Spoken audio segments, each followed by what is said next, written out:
I should be happy this video, but you know I need to judge him first before I actually say he's good. You must be put on the pedestal and be judged. Oh, 100%.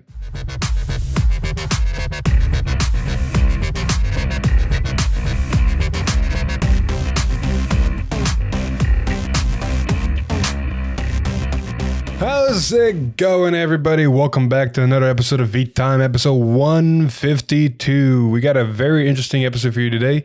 We got a new ride line to look at, a support for a deck that I need to judge very harshly because I have no clue if they did it justice or not yet, as well as a couple of news here and there, as well as a new announcement for Set 9.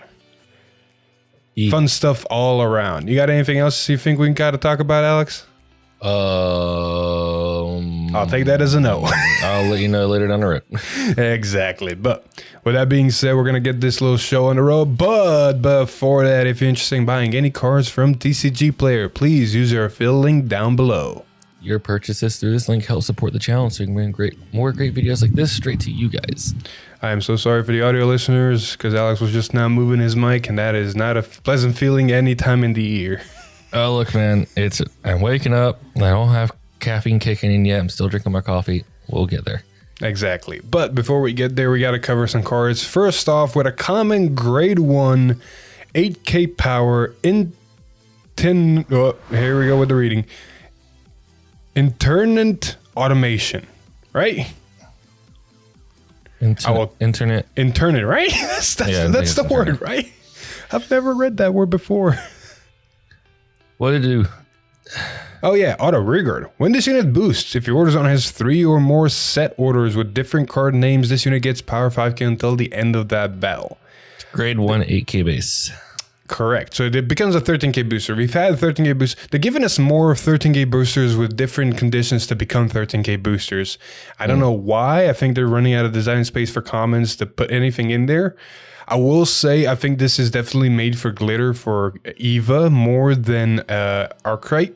Because now that Eva has her grade 1 set order, grade 2 set order, and now in this set, grade 3 set order, that's 3 set orders with different card names. And you got a 13k booster, but there's so many better cards than this. Mm-hmm. So many better cards. Exactly. Like, for instance, not this one. Magic of Refinement. Fufupri. Auto, it's a grade 1 AK auto. When its unit boosts, if your Vanguard is grade 3 or greater, you may soul charge 1. Is this any good? I feel like there's certain decks that really needed a soul charge mechanic, like Hex Orb. Yeah, but Hex Orb also has a card that, lets you put a card from your hand to your soul to soul charge and draw a card. True. I don't know. This is okay. Like, there's obviously room where you can see this could be good. Yeah. But at the moment, I can't think of anything. I always look at these comments, especially in this specific set, as supporting the ride lines that they are in the set. So if you look at Thegria, honestly, a soul charge for Thegria is not bad.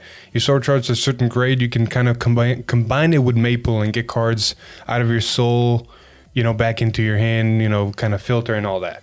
But we still don't know what Minerva does, and if Minerva needs a lot of soul to do shenanigans, this might be a Minerva card. True. Anyway, moving on, we have some promos. Now, unfortunately, the wiki has not been updated with these promos, so Alex does not know what they do. Well, he might know, but he can't read it. Oh, I can see them. I know. I mean, I know what it does. But you can't read what it does. Exactly. Cool. So I got these, and you can start the ride line when we hit it. So Tuesday's stream showed us 2 promos for V Premium, and that is Night of Daylight Canarius. He is back inside of V. Or, sorry, D technic. No, wait, V. V. So many formats, so many confusions. But yeah, he's back in V, and he's got a very interesting ability. He's still a grade 2 9k, but he has continuous Rearguard Guardian Circle. If you call 2 or more units this turn, this unit gets power 5k, making a 14k attacker. Shield 5k, making a 10k shield. Not bad, but then it has the ability auto. When this unit is placed on rearguard or put on Guardian Circle. Discard a card from your hand, look at the top 3 cards of your deck, choose up to 1 grade 2 or less card from among them, call it to rearguard and put the rest on the bottom of your deck in any order. If this unit was put on Guardian Circle, call it to Guardian Circle instead of rearguard.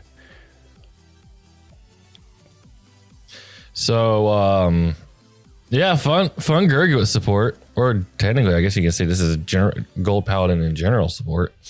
Because it's not really restricted to Gurgit. You can throw this in anything. So there is a fun thing about this card that I think it honestly might see play in premium, depending on how the meta shapes out.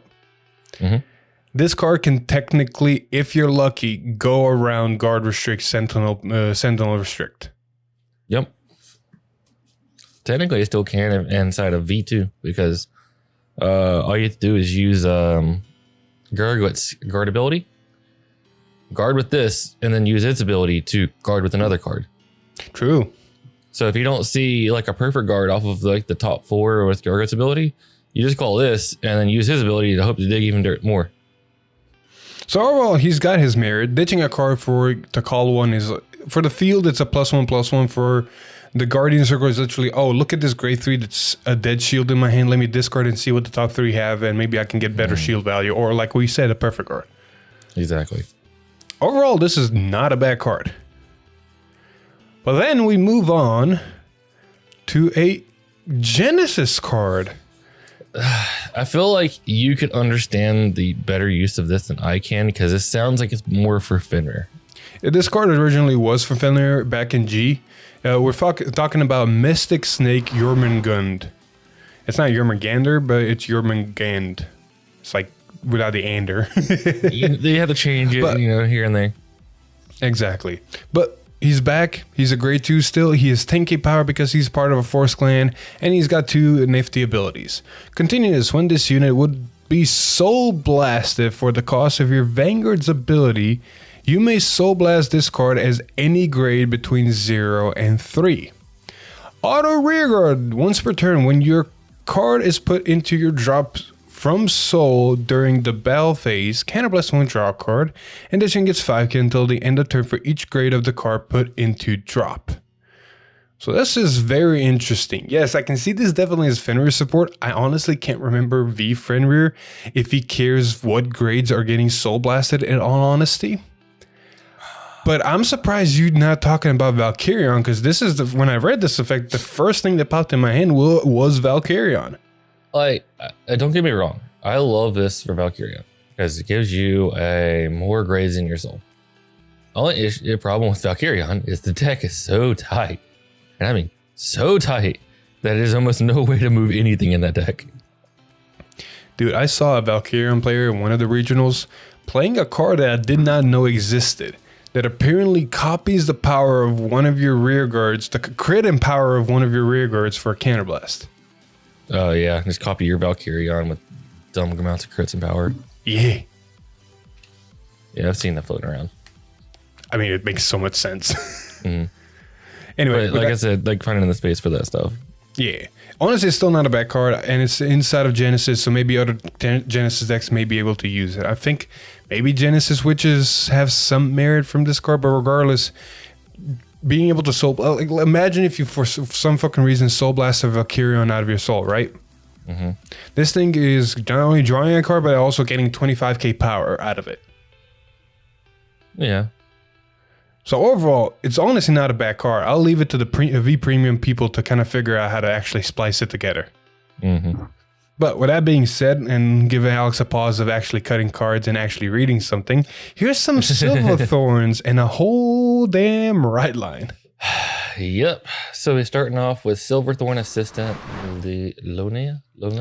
Ionella. Oh, that's an I. Ionella. Okay.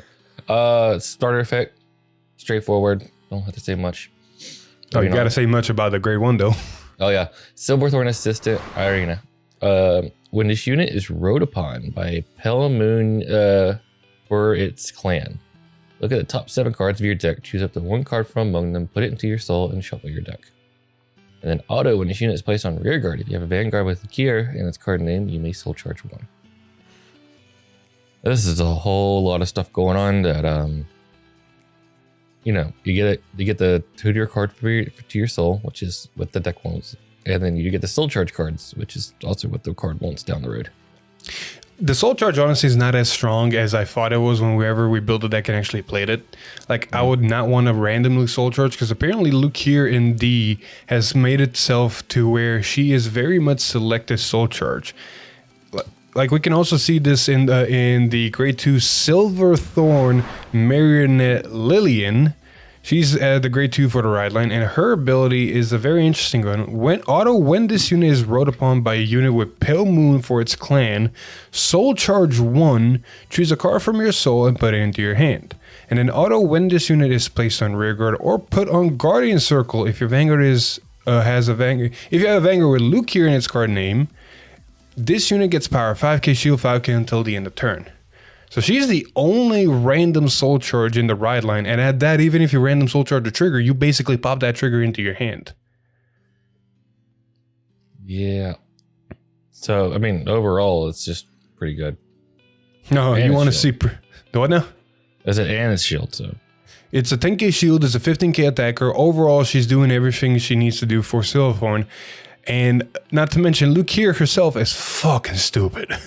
Oh, yeah. Silverthorne Dragon Tamer Luquier. Act Vanguard once per turn, cost Counterblast 1 and put a card from your hand into your soul. Choose up to 3 unit cards, different grades from your soul. Call them separate rear guard. And if your opponent's Vanguard is grade 3 or greater, all of them get power +5. And then auto Vanguard at the end of your turn, put 2 of your rear guards into your soul to draw a card. So basically, she pays herself and makes a board. Yep. And, normally you'd be like, oh, cool, you get to call things out, but you never have a way to put them back in, so you have to soul charge. Nope, she puts 2 of them back in, and you can soul charge. Or basically put them back in to draw a card.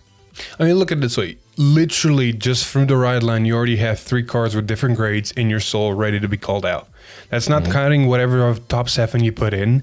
If you put in a grade 3 or something else you want to call out. And that's not counting whatever you soul charge randomly and put into your hand. Like, overall, it's literally -1 in hand, +3 to board, and then the end of the turn, put 2 of them back into your soul for the next turn, and then plus that 1 card back into your hand. So basically, you've netted 0 and +2 because of drive checks. Yep. She is amazing. For 1 CB. Oh, but it isn't just 1 CB, because if you just read Silverthorne on her own, she is only a 3 attack deck technically. My mistakes whenever we were testing it before we recorded, I thought she was an auto ability on attack. That would have made her fun, but different problems. And an act ability. But they did fix the problem, and they did give her a form of multi-attack, and that comes in the form of a normal order called Hurry and Join Silverthorne Servant. It is a grade 3 normal order, and it's one of the first orders in the game that goes to something a little like this.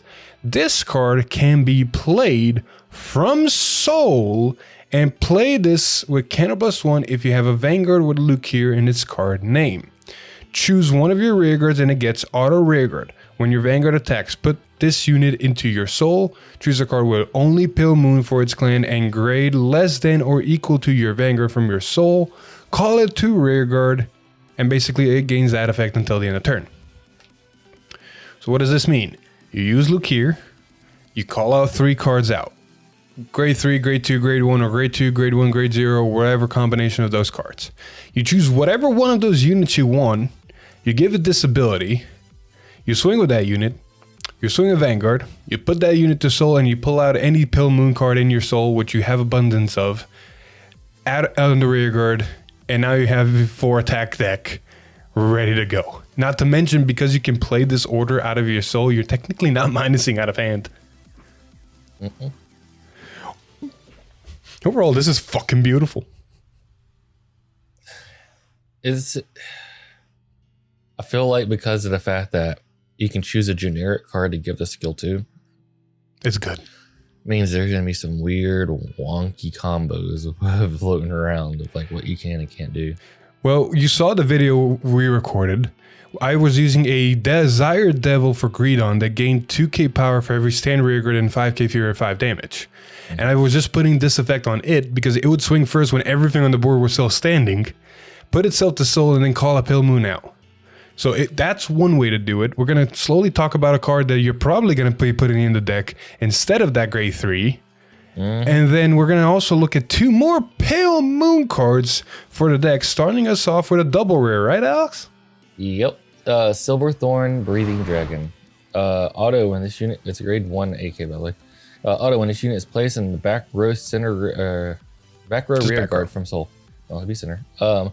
If you have a Vanguard with Luquier in its card name, cost Soul Blast 1, choose one of your Vanguards and it gets continuous Vanguard. All of your front row rear guards get power +5 until the end of turn. It doesn't have to be center. It can be any back row. Yeah. It also does not say it can't use this multiple times and stack it. Nope. Oh, people are already breaking this in premium. Yeah. Granted, you do have to Soul Blast for each time you do this, but I mean, it's Pale Moon. You're probably going to Soul Blast. Oh, yeah. Enough. In premium, there's more enough soul to do it, and you got other main phase abilities, especially with Trapezus and other cards. I don't know, I haven't seen, but I can only guess that you're just going into soul, out of soul, soul blast power, into soul, out of soul, soul blast power, into soul, out of soul, soul blast power, and it's a continuous that the Vanguard has. It's basically a half persona ride. Mm-hmm. So overall, this card is good. Inside of standard Luquier, what you can do is, and while I was doing the video, you can combine this with a card that Falcate, the grade 1 for Dredule technically, and do some stupid combos. Because look at it this way.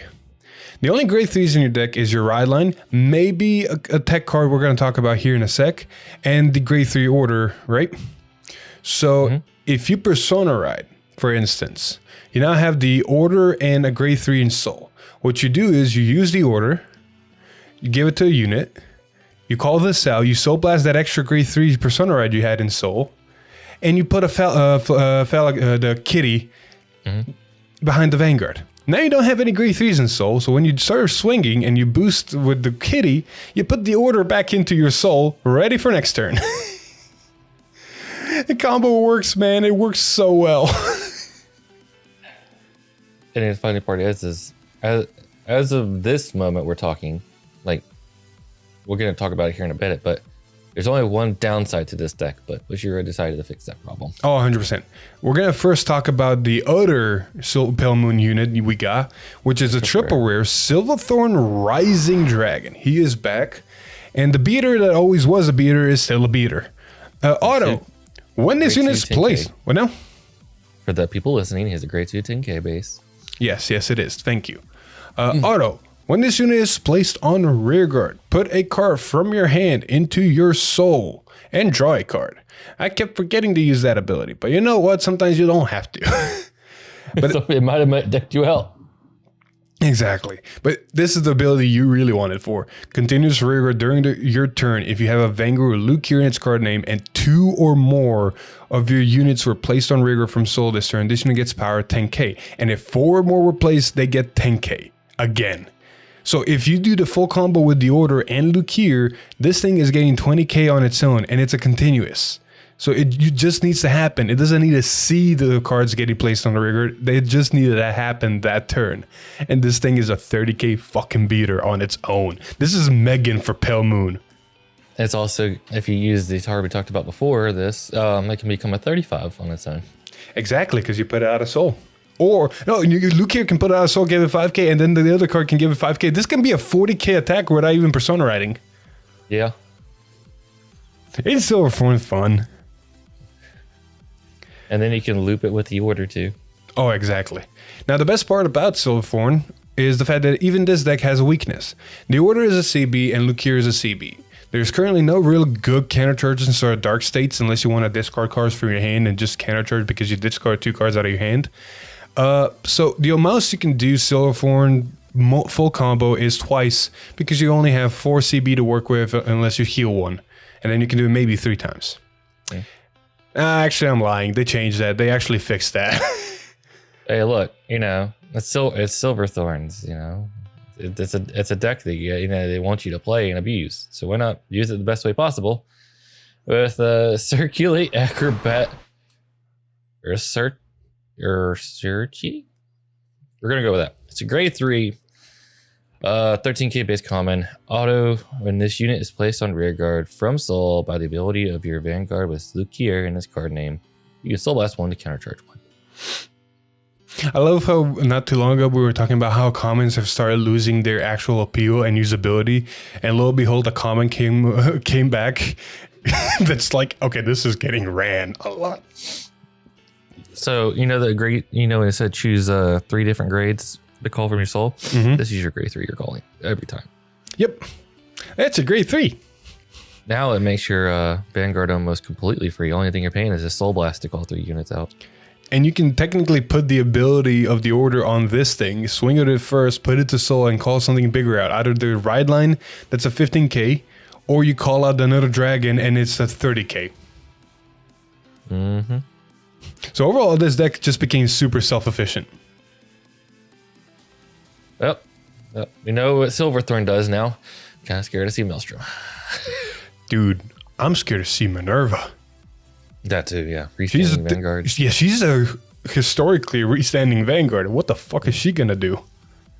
Well, let's just hope it's not another Overlord clone. And all right. But before we can get to Minerva, we got to cover a couple of the last stragglers for this week. So I noticed with a Dragon Empire card that Alex is probably never going to run in Tamariura. No, it can only be ran in Tamariura, and you're probably never going to run in Tamariura. It is Spear Knight of Tinkling Scales, Rimuzvet.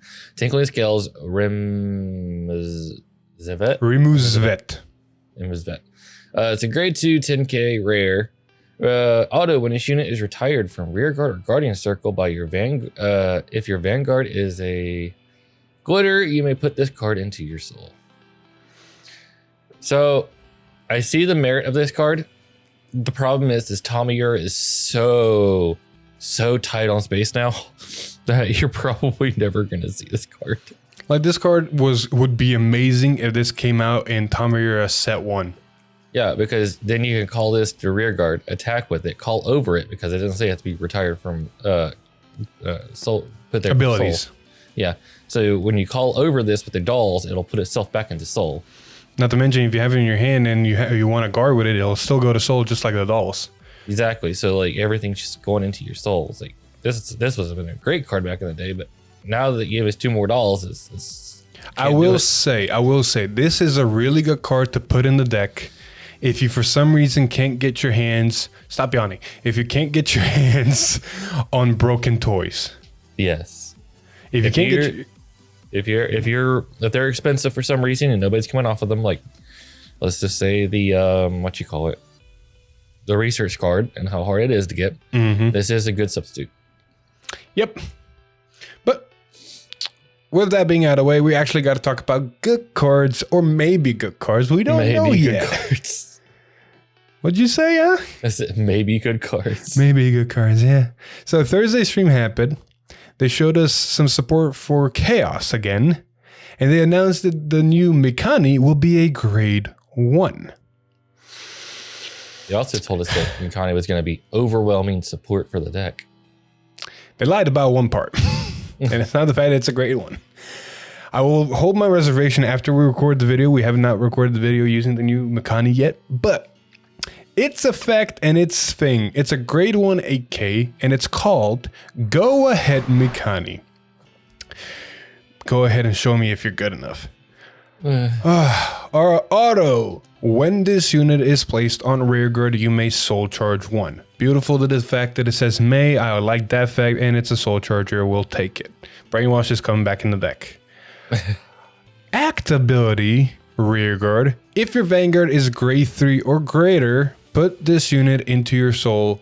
Choose one of your grade 3 Mikani in its card name from your soul and call it to rear guard.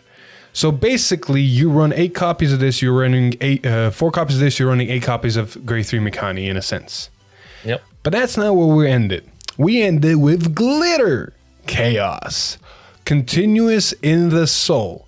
When you count cards with different card names in your soul by your card effect, All of your go-ahead Mikani in your soul are counted as different card names. You know, I would have said that the second ability would have been amazing if it said all of your cards with Mikani. I know, right? You know how many Mikani are in the soul? Especially whenever you do see the grade 3 and it has to go back to soul if you use its ability.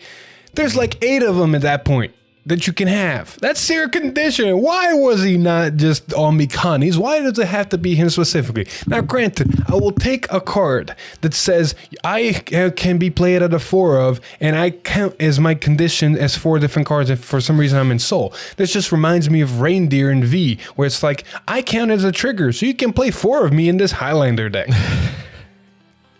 But damn, there's not fixed the Kheios' problem. Kheios' biggest problem is the fact that everything you do to get yourself to your 8 different cards, hell, 13 different cards in soul condition, eats your resources. There is no plus. You do not plus. To get to yourself to 8 or 13, you minus constantly. Your hand size is abysmal. You can only take hits, and you CB a lot.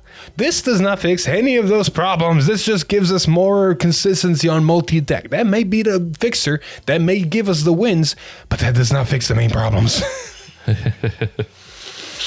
Oof. Al, I will say, I don't know. The orders usually call out Mikani's, right? Uh-huh. So at least, if anything, all of your orders turn into an extra soul charge now.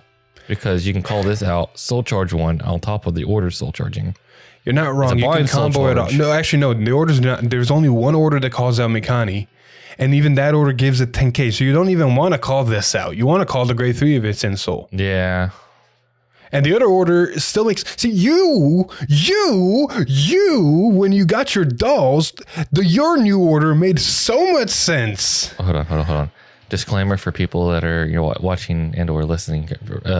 Just insert like the giant like flashing rant alert. Philip's about to go into a rant. No, hold on. When you got your dolls, your grade 1 dolls, your order made so much sense and was actually good. We got a grade 1 Mikani. I can see the merit of that order now. I was shadow playing a little bit. I can actually see the merit of that order now. Is it amazing like yours is because of the grade 1 Mikani? Not one fucking bit. Look, man, they gotta have the budget deck for people, and they want Kheios to be the budget deck. There's a couple of good merits about this card, which will fix Kheios. It gives you more cards in the deck to get out your grade 3 so you can do more multi-attack. It does help your soul count because the more of these effects you use and the more of them in the soul they are, it just ups your soul ante, and it really does help. And the fact that it's so, honestly, the Soul Charge 1 is probably my favorite part about this card because now I can Brainwash, Soul Charge 1 from this one, and get an 18k attacker or booster on the board easily. Not to mention the random Soul Charge makes it to where I don't feel bad about running rainbow triggers in Kheios anymore. Fair. Okay, the rant's actually over now. All right. But that's not finishing Kheios support though, sadly. You got a grade 2. Yeah, unfortunately, the wiki did not want to update him, so I'll have to take care of it again. Sorry. Go ahead. We have another grade 2, which the name actually is, if I look at this correctly, yeah, there it is. It is Diverse Wildmaster Onratio. There we go. Jesus fucking Christ. Anyway, he's a grade 2 10k rare, and he is meant for Kheios technically because he has 2 continuous abilities. Rearguard during your turn. If there are 8 or more cards with different card names in your soul, this unit gets boost and power 5k, making it a 15k booster. Honestly, or attacker, honestly, not bad. And then it has the other ability, Continuous Rearguard Guardian Circle. If there are 8 or more cards with different card names in your soul, this unit can intercept from the back row and gets shield 5k, making it a 10k interceptor or card to guard with from your hand. It's all right. I mean, considering you're only going to have one of this in your deck. in Chaos. Even that, like, spoiler alert for the video that's coming out after this card's not going to be ran in my Chaos. I mean, we're getting to the point where what do you call it? The crate decks, the crate cross epic decks. Yeah. If it's not a double rare or higher, it's really hard to find a spot for it. Yeah, not to mention now they're basically making the dual nation cards be like, oh, if you run the first one, you're definitely going to run the second one because they work off of each other real well. So that's minimum 6 to 8 cards of your deck that's already getting filled. Not to mention, let's say you put 8, because I don't see any reason not to put 8 of Redalina and 8 of the old Redalina, which is 8 cards. Fuck Tamayura, that's 12. Actually, that's 16 cards. Yeah. And then even for Chaos, 4 and 4, that's 8. So in the counting Tamayura, that's her own thing, getting 2 of them for some reason. That's 8 cards in your deck that you're already putting in. Then you're putting in 3 more Persona Rides, making it 11. You're putting 4 PGs, making it 15. So 15 cards in your deck are already accounted for. And if you think about it, outside of your ride line and triggers, that means you only have 15 more cards to really use for tech options. Exactly. And you're probably, like we were saying before, is your triple rares are already gone. So whatever double rares you have left are probably more than likely going to take up. Not to mention, hold up, I have not even finished. Not to mention, all the double nation ride lines have gotten 2 forms of good orders. Oh, yeah. So let's say you run only 3 of each. Some of them you want to run 4, some of them you want to run maybe 2. But let's say for all across the board, you run 3 of each. That's 6 more cards to that 15. That's 21. You technically only have 9 cards to work with. Tamayura actually has only 1 card to work with. Yeah. if that. If that. Because you're probably running 4 at all. Broken toys. Exactly. So you only have really 9 cards for all the other nations or all the other ride lines to really work with. Hell, Eva is in the similar spot with Tamayura because you also have the other research you want to run. So that's 4 more cards, maybe less or something like these decks are getting very condensed with just literally the double nation, the orders, and themselves, and that's it. Mm-hmm. Like when I was playing Row, I want to run Inlet Pulse because it's a good card. And I want to run the new grade 1 common because it just works really, really well with the deck. And then you start to realize, I can't run these eventually because I'm starting to slowly run out of space. Yep. So hopefully that problem is going to get addressed some way, form for next time they get support. Maybe they're going to introduce new dual nations that do work with one of them, but not all of them. Because I don't want to run 12 cards mandatory. I don't know how I'm going to fit that in Tamayura if they start giving me a lot more. Exactly. But with that being said, we're going to look at another card on the Tuesday stream that got announced. But this time, this is a promo card, and it's meant for a promo deck. Well, technically, it's not going to be a promo deck anymore starting set 8, but still. Hold on. I got this. It's a promo for a promo. Yeah, not wrong. Technically, hold up. No, we're lying. Technically, it's not even a promo for a promo because the promo does not exist in the English. It only exists as a double rare in the set. True. Fair. Anyways, Knight, you know what the sad part is? Before I read this is a promo supporting a card that's a 1 of, as we know. There's no ride line for this deck. Oh, not a 1 of. You can run 4 of it. That's the other one. I'm just saying, it's its own standalone deck that you build it. It only has 1 card to support itself. And then you have a Brand Gate deck that has the monster card that does the same way, and 2 Dark Stakes decks that are technically similar to this way. You have the Grade 3 deck and then Fafnir. Yep. And they didn't get any promos to support them. Yep. What are you doing? Anyways, to the card, Knight of Sword Blade, Fernbell.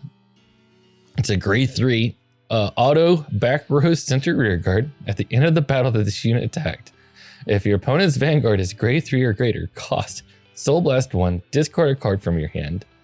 Choose one of your Vanguards with Graham Grace in his card name, and it gets power plus 10,000, drive plus 1 until the end of turn. I hate this card so much. Because, it already plus like a truck. Let's just give it drive checks now. No. So the beauty about this card is the fact that it technically doesn't plus Graham Grace. Because you know what happens? This is a back row center rear guard ability, right? Yeah. So you put this into the soul and draw a card because of Grand Grace, and then this guy says Soul Blast a card and ditch a card. So you could technically Soul Blast himself and discard the card you just drew, and you get a drive check and power. So you technically net cards to 0 because the cards you drew off of Grand Grace's ability is basically the extra drive check you're getting. But the fact that you're getting an extra drive check is the dangerous part because everybody knows extra drives are always dangerous. Just look at Youthberg. Just giving the grade 1 that goes in the stall to give an extra drive, change that deck entirely. Hell, I'm not even going to stop at Youthberg. I'm going to look at Thegria when people are playing the Counterblast to give Dark Thegria an extra drive. Yeah. That card already showed it. Some people were technically thinking about running it in this because you can get your Persona Ride so much in the deck that you just use it with this. You're also, just thinking about this, right? All right. So more than likely you're going to be on a Persona Ride turn on the high roll. Right? Yeah. So you're going to call this out, give it +10, then the Persona Ride is going to give it another +10. Means it's going to be a 33 attacker from the back row.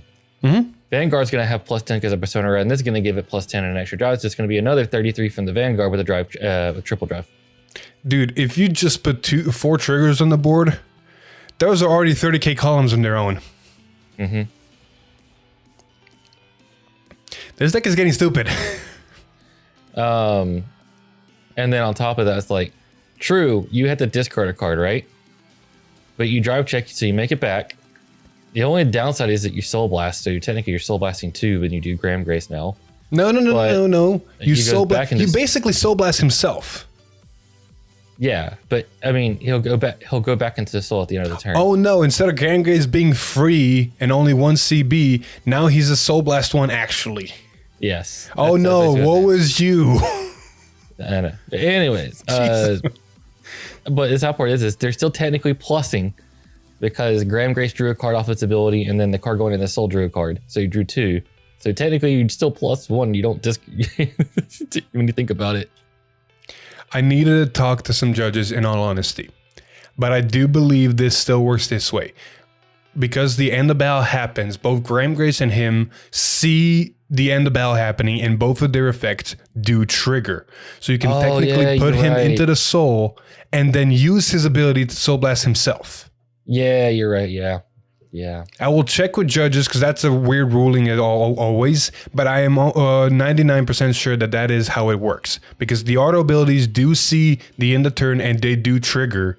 They don't have to be on the rear guard anymore. You just need to pay the cost and continue the ability. I tell you, this is exactly how it works. You know why? Think of it like Mellum. Not Mellum. Magnolia's Ride Line. All right. When the grade 2 says you can Soul Blast a card to call the top card deck. You can Soul Blast itself for its ability from your soul for the cost to do the effect. Oh yeah. So technically, this will be to go into soul for at the end of the battle. It attacked. It'll go into soul from Grand Grace to draw a card, and then this will be on standby and you can trigger. Correct. So you can technically even have 0 cards in hand and you still do all your effects. Yeah. So it should still work. Oh shit. No, technically it's not. Like, I just keep remembering that Grand Grace technically draws a card as well before calling something to the back row and giving it the ability to attack from back row. Yeah, so you just basically Soul Blast itself and discard the card you drew. So it just pays for itself. Jesus Christ. All right, enough of Grand Grace. We'll see him in action soon enough. Yeah. We need to talk about one more card that got shown in the leaks, and this time it's a double rare for Stoicheia. Alex, take it away. Tier Knight Emilius, grade 1 double rare, AK auto. When this unit is placed on rear guard with your other grade 1 or less, other grade 1 or less rear guard, it costs Soul Blast 1, draw a card, and this unit gets power +5. This is pretty good, Dude, if Flagberg did not have a soul problem, this would be amazing in Flagberg. Yeah, I mean, it's even funnier is if you use the grade 1 triple rare from Z6. Mm-hmm. You played it on rear guard, counterblast 1, call this from drop. It'll have +5 because it sees another grade 1 rear guard. And then this will trigger. You can Soul Blast 1 to draw a card, and it'll also have +5. So it's basically call 1 card to CB1 Soul Blast 1 to get 2 13k bodies and draw a card. But we all know what this double rare is actually meant for.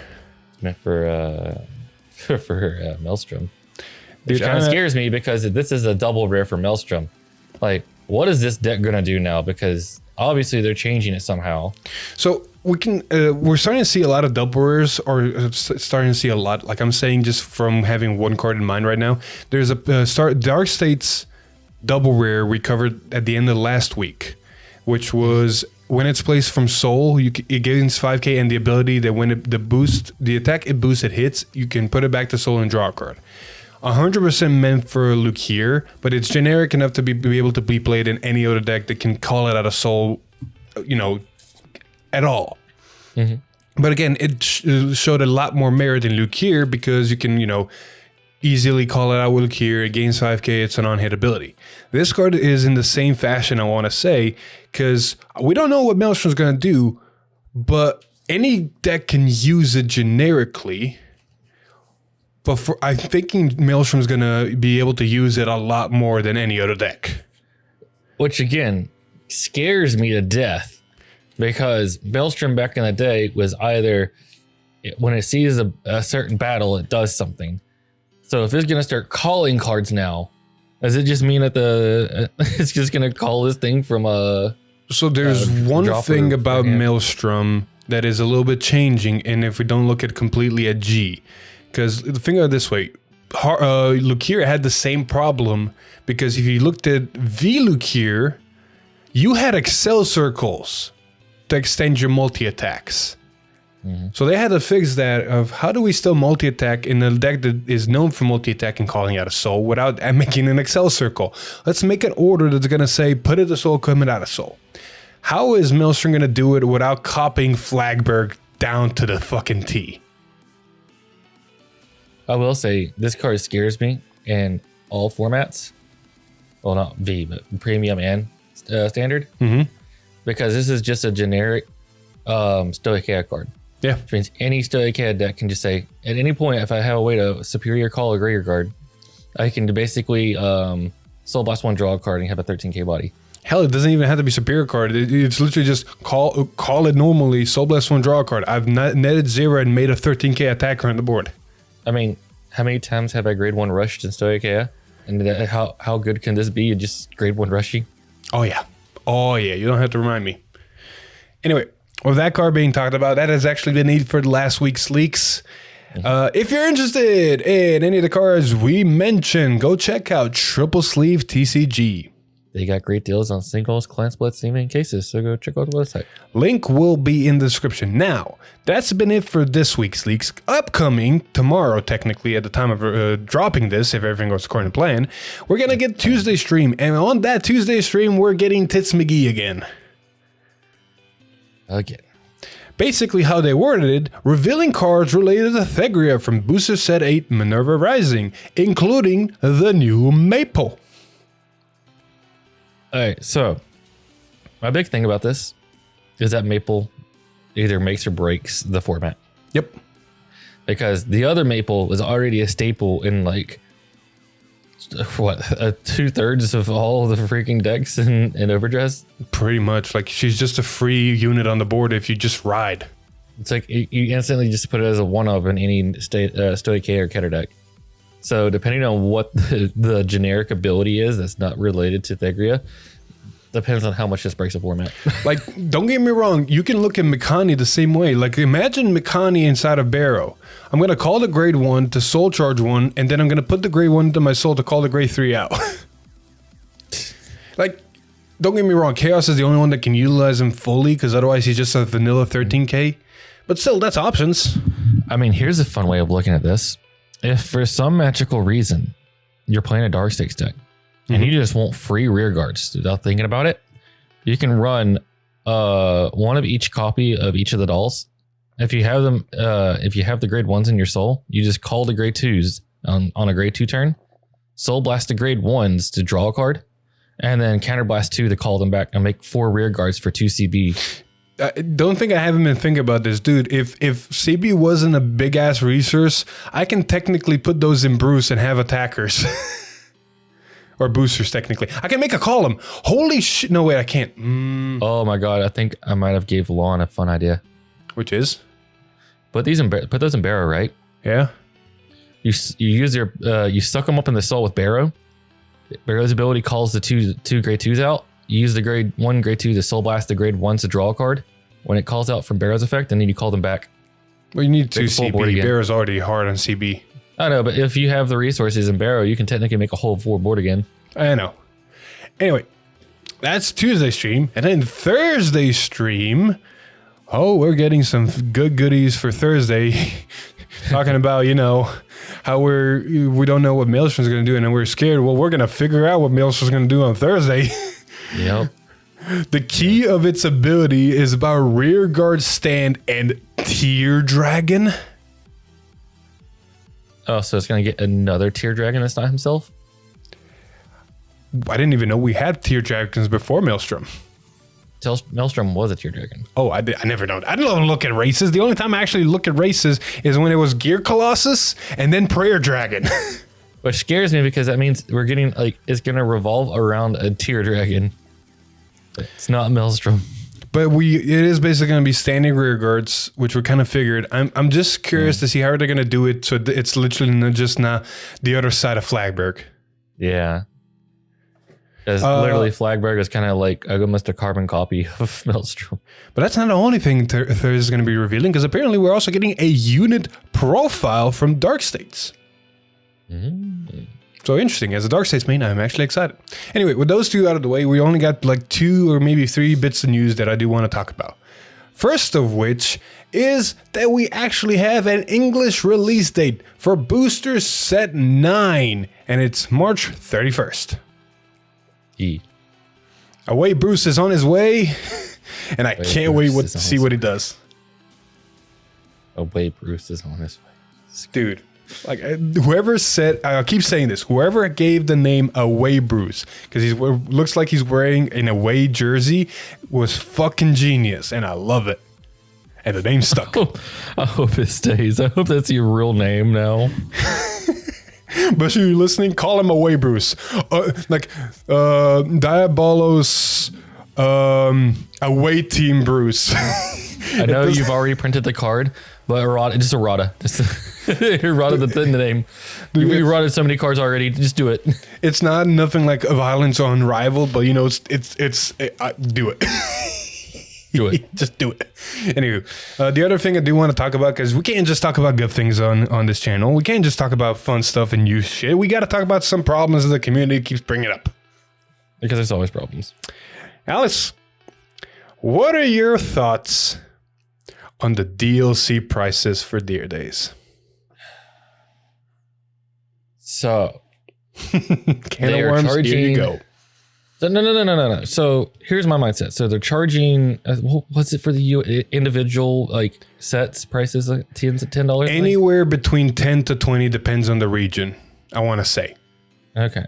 So let's just say 15. All right. Yep. So a regular booster set DLC is $15. And then there's obviously a bundle that's going around where you can get all of the booster packs and the DLC without the sleeves and stuff like that for I think for $70. The same price. More than the game technically. More than the game. Or the same price technically. Depends on the region again. Yes. I do agree that it can be overpriced. But at the same time, I do look at it from Bushiero's standpoint. And I think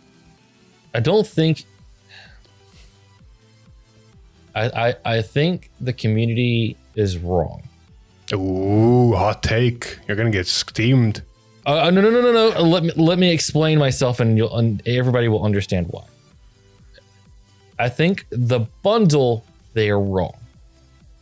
Because the bundle is basically just saying that you're getting everything that the DLC is for the price that it is, probably at a slight discount. What I do disagree with is the price they're charging for individual DLCs. And I think that they could come down by $5 to $10. Because if you look at the DLC, you're basically let's say you get all the DLC, right? And then set 8 drops, and they drop a DLC for set 8, and it's $10 to $15 just for set that. And you look at it individually, you're like, man, really? Every month you're gonna charge me about $10. Every month or so, you're gonna charge me about $10 for the new DLC to come into the game because you're adding that. That sounds really bad. But when you look at it as a bundle and you go, okay, cool, well, I'm getting all of these DLCs. When you look at it as a bundle, it doesn't look that bad because you're getting multiple months of DLC at the same time. It's like going into Destiny and you're getting all the 3 big DLCs for one bundle price. It's a little bit discounted, but it's still kind of pricey when you look at it as a whole. But as individual DLCs, I think they should come down just a slight. Now there we That's go. my take. I'm not even going to share my opinion because I'm honestly sick and tired of hearing it multiple times. The price is overpriced, not denying that. The DLC is overpriced, not denying that. The bundle is literally a bundle. You're deciding if you want to pay for it now or later. That is literally it. The only thing, like Alex said, the bundle is technically cheaper because you're not only getting all the DLCs that you would have bought individually, you're technically also getting something extra in it that you would not have to pay, the sleeves. It's not nothing special, but if you look at product and value, you're technically getting less, paying less money for the same product that you would have paid otherwise. Yeah.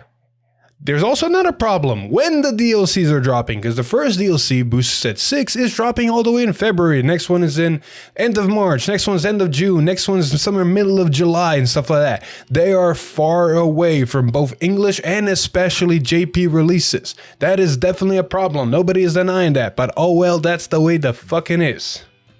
Because for the people that are complaining about the price of the bundle, if you think about it, if they drop the price of the individual DLCs, it would also probably drop the price of the bundle. Exactly. Like I said, my problem is not the bundle, it is the individual prices.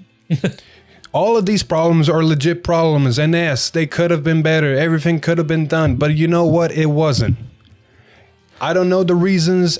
I do not work in that field. I do not work in that marketing. I don't know if it's Busher or the company producing the game. I don't know if it's Nintendo that's causing this, if regional pricing or delays or whatever.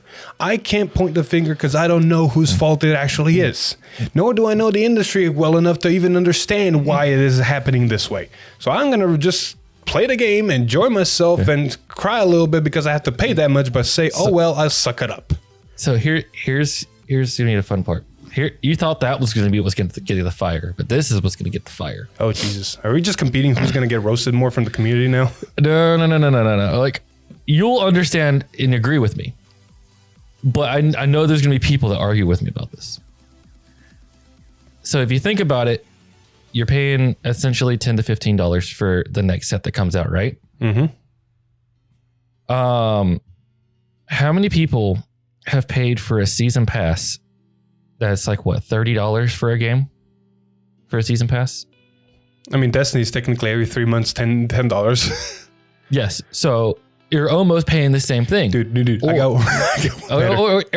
then, like, how much are you paying for a Netflix subscription? It's essentially the same as paying for a subscription. Like, yeah, you're paying for the game up front. That sucks. Like, and you're paying for a subscription.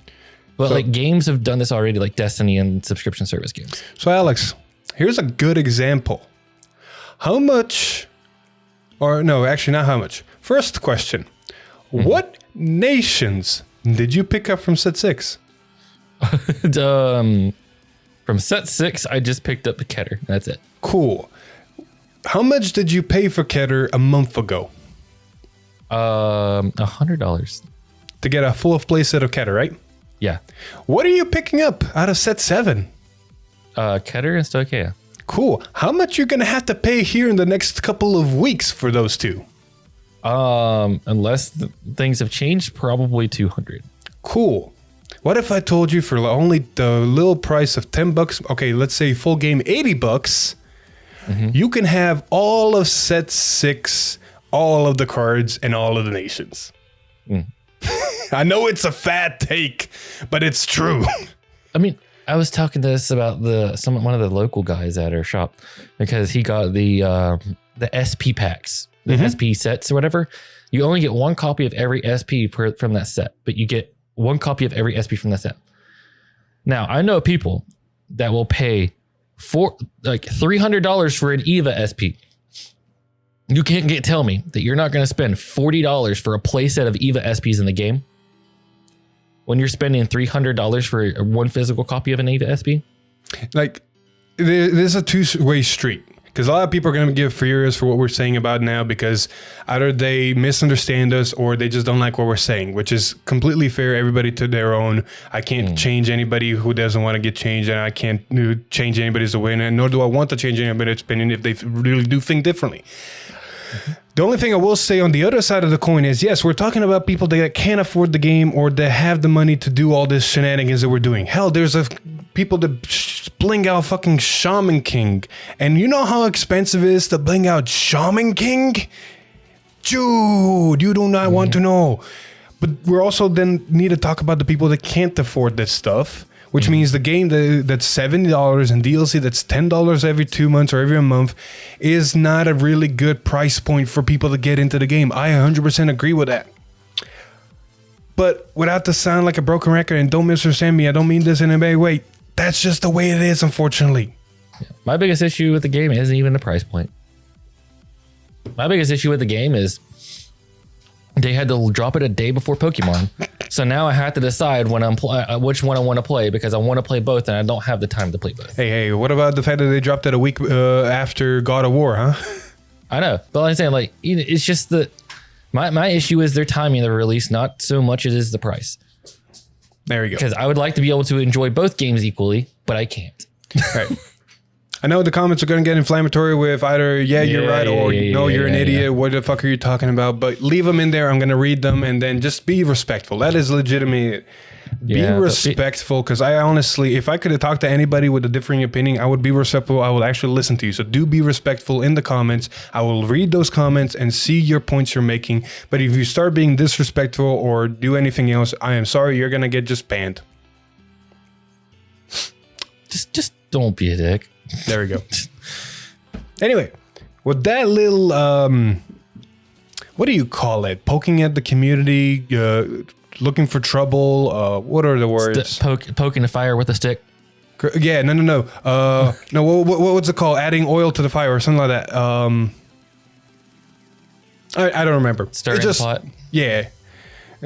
Yeah, basically. Anyway, with all that out of the way, we're going to end this episode here. So thank you, everybody, so much for watching episode 152 of V-Time. If you liked the episode, please leave a like, share it with your friends, comment down below what you think about the price point and why you think we're wrong or why you think honestly we're right. Remember, be respectful and I will respect you back.